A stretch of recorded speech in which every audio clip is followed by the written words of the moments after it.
तेज धूप थी और शीतल इसी धूप में चलकर बाजार जा रही थी। ओहो, कितनी भयंकर धूप और गर्मी है। ऐसा लग रहा है कहीं मैं बाजार पहुंचते पहुंचते इस सूरज की गर्मी से जल ना जाऊं। अरे तो क्यों जाना था तुम्हें इस वक्त बाजार? ऊपर से मुझे भी अपने साथ ले आई तुम। मैंने कहा था शाम को चलना। अरे कितनी बार और बताना पड़ेगा कि सुपरमार्केट में गर्मी के कपड़ों पर सेल लगी है। शाम को जाते तो सेल खत्म हो जाती। अब चुपचाप चलो। बेचारा रमेश चुप होकर चलने लगता है। थोड़ा आगे जाने के बाद वो कहता है, अरे यार, एक तो इतनी गर्मी, ऊपर से एक रिक्शा भी नहीं दिख रहा। क्या तुम्हारा दिमाग तो ठीक है? बस 2 किलोमीटर ही तो बचा है, तो भला तुम्हें ऑटो क्यों करना है? जितने पैसे सेल में बचाएंगे वो सब तो ऑटो वाला ही ले लेगा। अरे यार, तुम क्या मुझे मारना चाहती हो?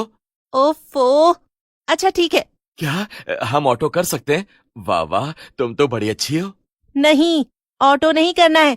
मैं तो बस ये कह रही हूँ कि ये पतली गली वाले रास्ते से चलते हैं, इधर से धूप थोड़ी कम लगेगी।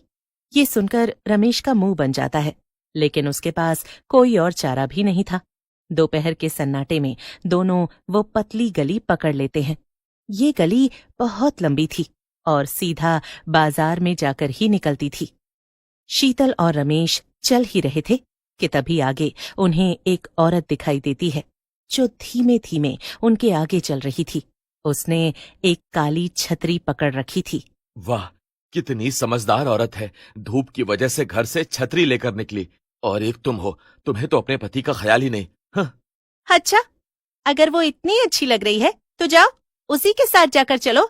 जाओ जाओ, उसी की छतरी में उसके साथ जाओ। नहीं, मुझे कुछ नहीं सुनना, चुपचाप आगे जाओ। मुझे तुम्हारे साथ चलना ही नहीं, समझे? शीतल रमेश को गुस्से में घूरती है। रमेश शीतल से थोड़ा आगे आगे चलने लगता है। तभी उसकी नजर दोबारा आगे चल रही उस औरत पर पड़ती है। अचानक से वो बहुत धीमे चलने लगी थी और रमेश उसके काफी करीब आ गया था। रमेश को समझ नहीं आ रहा था कि वो क्या करे। पीछे से शीतल भी एकदम गुस्से में रमेश को घूरे जा रही थी। देखो तो, मैंने बोला और ये आगे चला भी गया। हाँ। उधर रमेश चल ही रहा था कि तभी उसके आगे चल रही काली छतरी वाली औरत अचानक से रुक जाती है। वो रुकती है तो रमेश भी रुक जाता है। तभी रमेश की नजर उस औरत के पैर पर पड़ती है तो वो डर जाता है, क्योंकि औरत के पैर उल्टे थे। ये कैसे हो सकता है? इसके पैर तो उल्टे हैं। रमेश पीछे हट जाता है और तभी पीछे से शीतल आ जाती है। अरे क्या हुआ? रुक क्यों गए अब? वो उसके पैर, वो चुड़ैल है।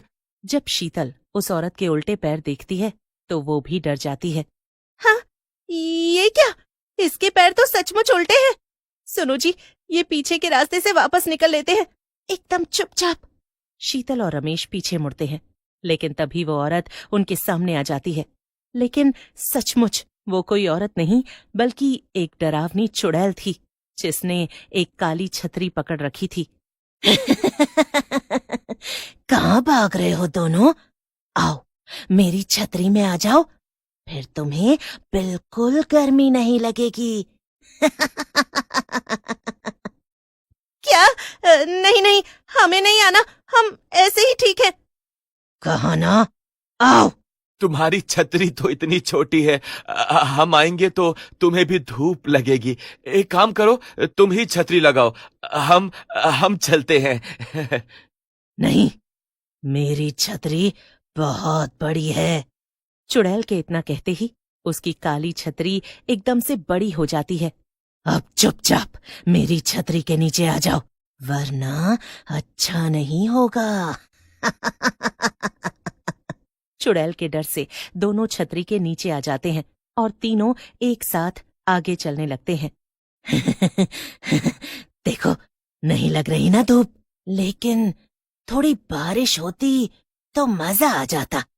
तभी अचानक से छतरी के अंदर ही तेज बारिश होने लगती है और शीतल और रमेश भीगने लगते हैं। चलो, बढ़िया है कि तुम्हें मजा आ गया, लेकिन अब मेरे मजा करने की।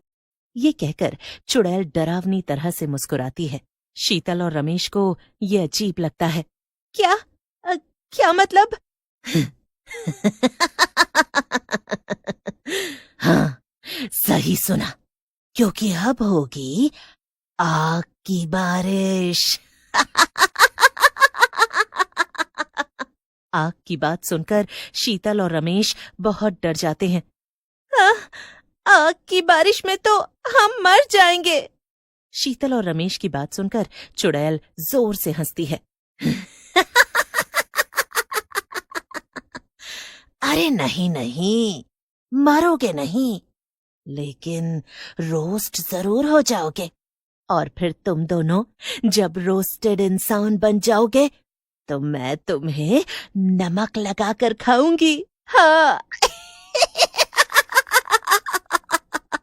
चुड़ैल के इरादे सुनकर शीतल और रमेश खौफ में आ जाते हैं और एक दूसरे की तरफ देखते हैं। दोनों एक साथ चिल्लाते हैं। दोनों एक साथ बाहर की तरफ भागने की कोशिश करते हैं, लेकिन वो छतरी के बाहर निकल ही नहीं पा रहे थे। और ये सब चुड़ैल के जादू की वजह से हुआ था। कितनी भी कोशिश कर लो, अब तुम दोनों मेरी छतरी से मेरी मर्जी के बगैर बाहर नहीं निकल सकते। हाँ। अब तो बेचारी शीतल और रमेश बुरे फंस गए थे। हे भगवान, क्यों निकली मैं उस मनहूस सेल के लिए। जाओ जाओ और जाओ, सेल से शॉपिंग करने, मिल गई शांति, पड़ गई तुम्हारे कलेजे को ठंडक। देखते ही देखते शीतल और रमेश में लड़ाई शुरू हो जाती है और ये देखकर चुड़ैल कहती है, बस बहुत हो गया, अब मुझे भूख लग रही है, अब होगी आग की बारिश। चुड़ैल की बात सुनकर दोनों एकदम चुप हो जाते हैं, लेकिन तभी शीतल के दिमाग में एक आइडिया आता है। नहीं, रुक जाओ, कम से कम ऐसा करने से पहले मेरी एक आखिरी इच्छा तो पूरी कर दो। क्या? कैसी इच्छा? मरने से पहले सिर्फ एक इच्छा है कि मैं वो सेल से कपड़े खरीद पाऊं। मैंने उस सेल का 2 महीने इंतजार किया था, उसी के लिए मैं इतनी तेज धूप में 4 किलोमीटर पैदल चलकर बाजार जा रही थी। कम से कम मुझे वहां तो जाने दो। क्या? सेल में जाना है? हाँ, बस मेरी आखिरी इच्छा पूरी कर दो। हर मरने वाले की आखिरी इच्छा तो पूरी होनी ही चाहिए ना। अरे तुम्हारा दिमाग खराब हो गया है क्या शीतल? ऐसे वक्त में भी तुम्हें सेल सूझ रही है? तुम चुप करो, तुम मेरे जज्बात नहीं समझोगे। लेकिन ये समझ सकती है, क्योंकि ये भी तो कभी इंसान थी और साथ साथ एक औरत भी। ठीक है, मरने से पहले मुझे भी सेल का बहुत शौक था, इसीलिए तो भी क्या याद करेगी, मैं तेरी आखिरी इच्छा पूरी करूंगी। शीतल चुड़ैल की बात सुनकर एकदम खुश हो जाती है और फिर तीनों उस पतली गली से निकलकर बाजार में पहुंच जाते हैं। वहीं एक बड़ा सा सुपरमार्केट था। हाँ, चलो हम सबसे आगे चलते हैं। 4 बजते ही सुपरमार्केट के दरवाजे खुलेंगे और सेल चालू हो जाएगी। 4 बजने में सिर्फ 5 मिनट बचे थे। बस थोड़ी देर और, फिर आएगा मजा। सुन, तू जल्दी से अपनी शॉपिंग कर लेना, समझी? हाँ, बिल्कुल, बस 2 मिनट लगेंगे। कुछ ही सेकंड्स में सेल शुरू होने वाली थी और वक्त होते ही स्टोर के दरवाजे खुल जाते हैं। पीछे से औरतों की भीड़ तेजी से अंदर जाने लगती है। बचाओ, ये क्या हो रहा है? नहीं नहीं, छोड़ दो इसे, छोड़ो। लेकिन खींचातानी में छतरी फट जाती है। ये देखकर चुड़ैल जोर से चिल्लाती है, नहीं, ये क्या कर दिया, मेरी छतरी फाड़ दी। चलो जल्दी यहाँ से घर भागते हैं रमेश, और हाँ, वापस जाते हुए ऑटो जरूर कर लेंगे। ये सुनकर रमेश जोर से हंसता है। चलो, तुम्हें अकल तो आई। और फिर दोनों चुड़ैल से बचकर घर भाग जाते हैं। उधर बेचारी चुड़ैल और उसकी छतरी भी टूट जाती है। फिर दोबारा कभी वो अपनी काली छतरी के नीचे नहीं दिखती।